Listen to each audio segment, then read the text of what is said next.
वैद्युत द्विध्रुव के कारण द्विध्रुव की निरक्षीय स्थिति में स्थित किसी बिंदु पर वैद्युत क्षेत्र की तीव्रता का व्यंजक। कक्षा 12 की फिजिक्स का एक इंपॉर्टेंट टॉपिक।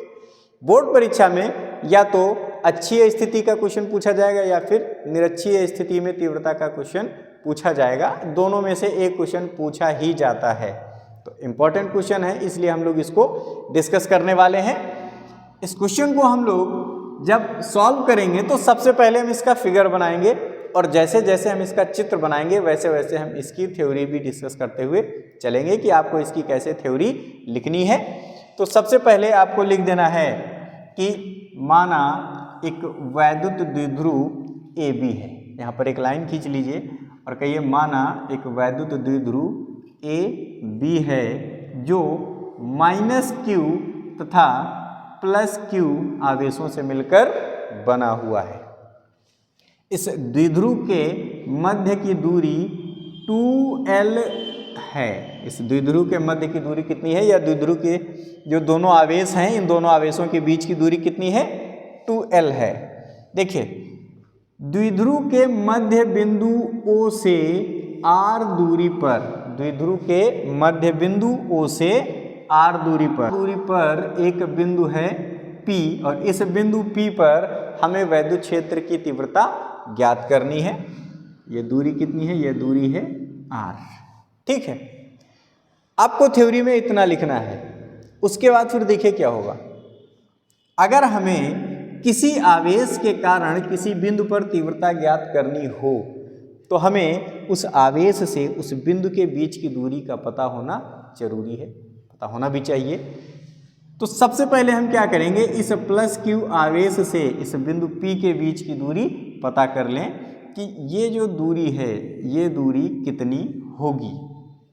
तो इस दूरी का पता करने के लिए हम लोग क्या करेंगे, हमको यहाँ पर एक त्रिभुज मिल गया जिसका ये कोण मान लिया थीटा है और ये त्रिभुज जो हो गया वो त्रिभुज POB हो गया। तो लिखेंगे त्रिभुज POB में पाइथागोरस प्रमेय लगाने पर, पाइथागोरस प्रमेय लगाने पर, तो पाइथागोरस प्रमेय क्या होता है, कर्ण, सबसे बड़ी भुजा कर्ण होती है ना, तो कर्ण का स्क्वायर, तो कर्ण इसमें क्या है PB, क्या है PB का स्क्वायर बराबर PO का स्क्वायर प्लस OB का स्क्वायर। तो देखिए PB का स्क्वायर PO कितना है R, PO कितना है R, तो रख देंगे R का स्क्वायर प्लस OB कितना है L। देखिए OB कितना हो जाएगा, देखिए ये दोनों के बीच की दूरी 2L है और ये मध्य बिंदु है, इसका मतलब इधर मामला L होगा और इधर भी मामला L होगा, अर्थात यहाँ से यहाँ तक की दूरी L और यहाँ से यहाँ तक की दूरी L होगी। तो OB बराबर हो जाएगा L और इसका स्क्वायर हो जाएगा। फिर PB बराबर, इधर से स्क्वायर हटाएंगे तो इधर अंडर रूट लग जाएगा, हो जाएगा R square plus L square. क्या हो जाएगा R square plus L square. अब यहाँ पर हमको PB मिल गया। PB इस त्रिभुज का कर्ण है, जितनी दूरी यहाँ से यहाँ तक है उतनी ही दूरी यहाँ से यहाँ तक है, जितनी दूरी यहाँ से यहाँ तक इस त्रिभुज के लिए है उतनी ही दूरी यहाँ से यहाँ तक इधर बनने वाले त्रिभुज के लिए है, अर्थात इसके लिए है। तो जितनी दूरी ये आई है, ये कितनी आई है under root R square plus L square, उतनी ही दूरी ये भी हो जाएगी under root R square plus L square. ये हो गया, इसमें कोई दिक्कत होनी भी नहीं चाहिए। अब देखिए हम क्या करेंगे, हमें इस बिंदु पर ज्ञात करना है तीव्रता, इस बिंदु पर तीव्रता। तो देखिए तीव्रता इस बिंदु पर, कुछ तीव्रता इस आवेश के कारण होगी और कुछ तीव्रता इस आवेश के कारण होगी। इन दोनों आवेशों के कारण इस बिंदु पर तीव्रता होगी। तो उस तीव्रता को ज्ञात करने के लिए हम क्या करेंगे, सबसे पहले इस बिंदु आवेश के कारण तीव्रता ज्ञात करें। तो क्या लिखेंगे, लिखेंगे +Q आवेश के कारण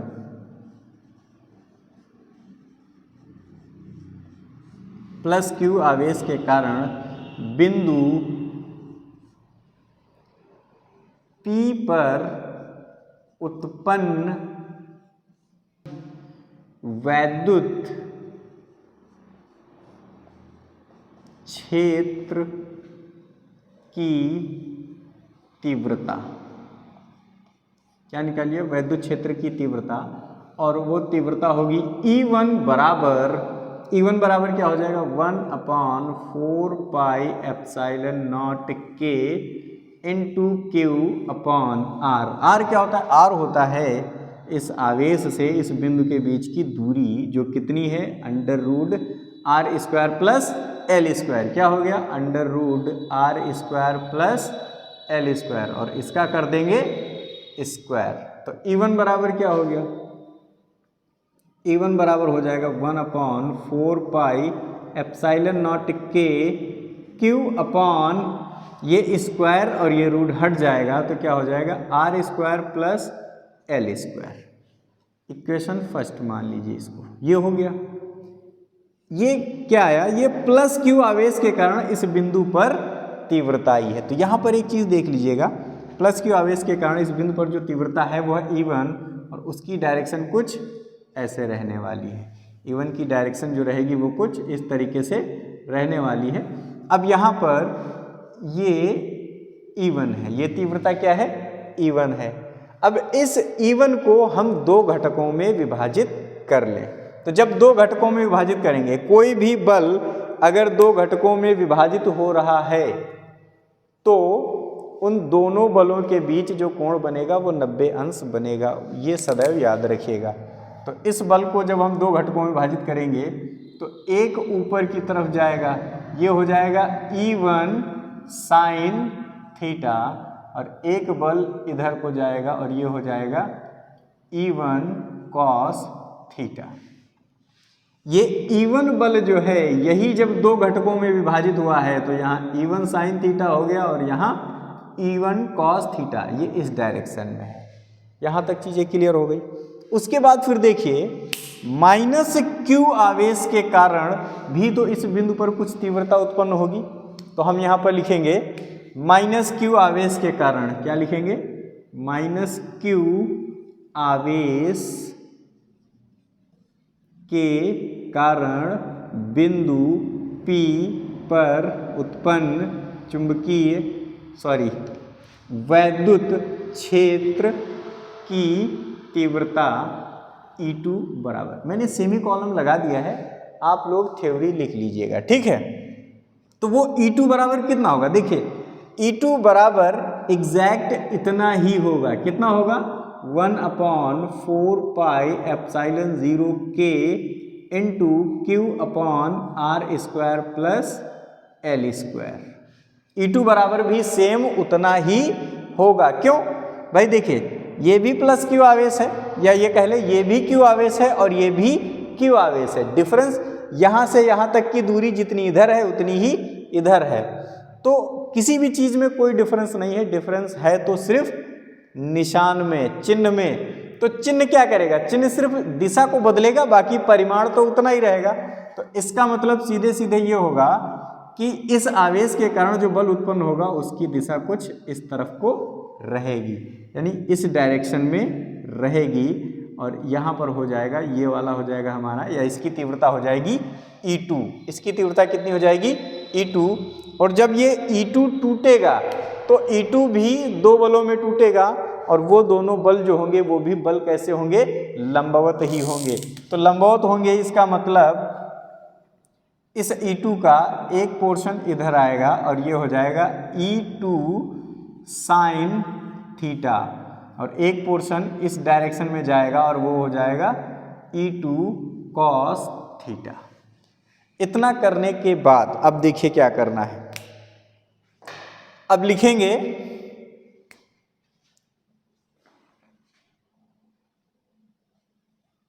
E1 तथा E2 का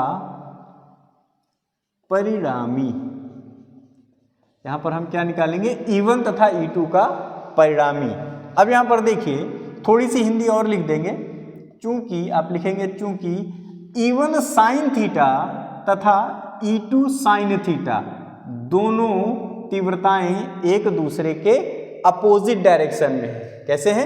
विपरीत दिशा में है, लेकिन मान दोनों का बराबर होगा। देखिए यहाँ पर भी जो तीव्रता है वो प्लस क्यू के कारण है और इधर भी जो तीव्रता है वो माइनस क्यू के कारण है। मतलब ये और ये दोनों आपस में बराबर होंगे, बराबर हैं और विपरीत दिशा में हैं, तो इसका मतलब ये दोनों एक दूसरे के प्रभाव को निरस्त कर देंगी। तो इन दोनों को हम कहीं पर भी ऐड नहीं करेंगे, या हम बता देंगे कि ये दोनों एक दूसरे को प्रभाव को निरस्त कर रही हैं। तो परिणामी तीव्रता किसके किसके बीच निकलेगी? एक हमारा E1 cos थीटा होगा और एक हमारा E2 cos थीटा होगा। क्या होगा? A1 cos थीटा और E2 cos थीटा। तो वही लिखेंगे E1 तथा E2 का परिणामी, या E1 तथा E2 की परिणामी तीव्रता वो हो जाएगी E, और E बराबर क्या हो जाएगा वो देख लीजिए। E बराबर हो जाएगा हमारा E1 cos theta plus E2 cos theta. E is equal to E1 कितना है वो देख लेते हैं। E1 हमारा ये हमने निकाला है समीकरण 1, ये हमारा समीकरण 2 है। E1 कितना है? E1 है 1/4 pi epsilon not K into Q upon R square plus L square. ये हमारा E1 हो गया। इनटू ये क्या लिखा हुआ है? cos थीटा प्लस E2 बराबर देख लें तो E2 बराबर क्या हो जाएगा? 1/4 pi epsilon not K Q upon R square plus L square into cos theta. देखिए E2 बराबर भी सेम उतना ही है जितना कि E1 के बराबर था, तो हमने सेम वैल्यू लिख ली और आगे क्या लिख लिया? cos theta. अब यहाँ पर हम देखें, अगर ध्यान से देखें तो हम क्या देख रहे हैं कि ये cos थीटा और ये cos थीटा ये दोनों में है, या हम ये कह लें कि ये इतना पोर्शन और ये इतना पोर्शन ये दोनों में है। तो हम क्या करें, दोनों ये वाला और ये वाला क्या कर लें? कॉमन कर लें। तो हम क्या करने वाले हैं? E is equal to 1/4 pi epsilon not K into Q upon R square plus L square. इसको हम क्या कर लेंगे? कॉमन कर लेंगे। तो अंदर क्या बचेगा? अंदर इधर बचेगा cos थीटा प्लस इधर क्या बचेगा? cos theta. ये हो गया हमारा। E is equal to 1/4 pi epsilon not K Q upon R square plus L square, यहाँ पर भी स्क्वायर लगाते चलें, ये हो जाएगा 2 cos थीटा। कितना हो जाएगा? 2 cos थीटा। अब यहाँ पर देखेंगे E is equal to 1/4 pi epsilon not K into Q upon R square plus L square into 2 into cos theta की वैल्यू क्या होगी? इस चित्र में अगर हम देखें तो ये थीटा है, ये क्या है? थीटा है, और cos थीटा क्या होता है? आधार बटे कर्ण। तो आधार कितना है? आधार है L। आधार कितना है? L। तो cos थीटा की जगह क्या रख देंगे? आधार बटे, और कर्ण कितना है? कर्ण है under root R square plus L square. कितना हो जाएगा? Under root R square plus L square हो जाएगा। तो इसका मतलब E is equal to 1/4 pi epsilon not K Q, actual में Q इंटू ये क्या हो जाएगा? 2L। Q into 2L upon ये हो जाएगा R square plus L square की घात 1। यहाँ पर हमने क्या लिख लिया? इसकी घात 1। देखिए जहाँ पर इसकी कोई घात नहीं है वहाँ पर हम एक घात मान सकते हैं। इनटू L तो उधर चला गया, यहाँ बचेगा 1/R square plus L square की घात 1/2। जो वर्गमूल होता है उस वर्गमूल को या रूट को हम पावर 1/2 से भी लिख सकते हैं, डिनोट कर सकते हैं। ठीक है, यहाँ तक ये क्लियर हो गया। अब इसके आगे बोर्ड में जगह नहीं बची तो मैं इधर का कुछ पोर्शन मिटा देता हूँ, आप लोग स्क्रीनशॉट ले लीजिए। अब देखिए E is equal to 1/4πε0 k Q into 2L, Q into 2L वैद्युत द्विध्रुव आघूर्ण की हमने परिभाषा पढ़ रखी है और उसके अनुसार Q इंटू 2L बराबर होता है P अपॉन, यहाँ पर क्या है, R square plus L square की पावर 1 और into R square plus L square की पावर 1/2, ये हो गया। E is equal to 1/4πε0 k P upon, देखिए ये और ये दोनों एक जैसे हैं और दोनों गुणे में हैं। हम जानते हैं कि गुणे में घातें जुड़ जाती हैं। यहाँ पर ये चीज़ बहुत ध्यान से देखिएगा, ये और ये दोनों एक जैसे हैं, ये भी R square plus L square है, ये भी R square plus L square है। दोनों का गुणा कराएंगे तो गुणे में घातें जुड़ जाएंगी। तो जब घातें जुड़ेंगी तो क्या हो जाएगा, R square plus L square. और यहाँ पर आप देखिएगा इसकी घात 1 है, इसकी घात आधी है, तो 1 प्लस हाफ कितना हो जाएगा, 1.5 मतलब 1.5। और 1.5 को हम क्या लिख सकते हैं, 1.5 को लिख सकते हैं 3/2। 1.5 को क्या लिख सकते हैं, 3/2। तो ये E is equal to 1/4πε0 k into P upon R square, यहाँ पर क्या लिखा, R स्क्वायर। और इसके आगे आपको एक लाइन लिख देनी है, वो ये है कि चूंकि L बहुत ही छोटा है R से, तो L स्क्वायर बहुत ही ज़्यादा छोटा हो जाएगा R स्क्वायर से, अतः इसे नगण्य मानकर, छोड़ने पर, तो जब L स्क्वायर को हम छोड़ देंगे तो केवल क्या बचेगा, R स्क्वायर और इसकी घात 3/2।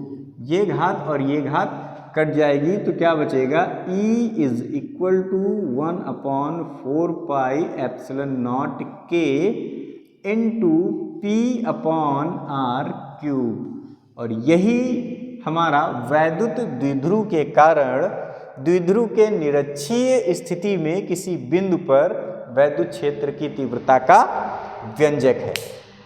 इसमें K परावैद्युतांक है उस माध्यम का जिस माध्यम में हमारा द्विध्रुव रखा हुआ है। तो उम्मीद करते हैं टॉपिक समझ में आया होगा। अगर वीडियो अच्छी लगी है तो इसको लाइक कीजिए, अपने दोस्तों के साथ शेयर कीजिए। तब तक के लिए जय हिंद, थैंक यू।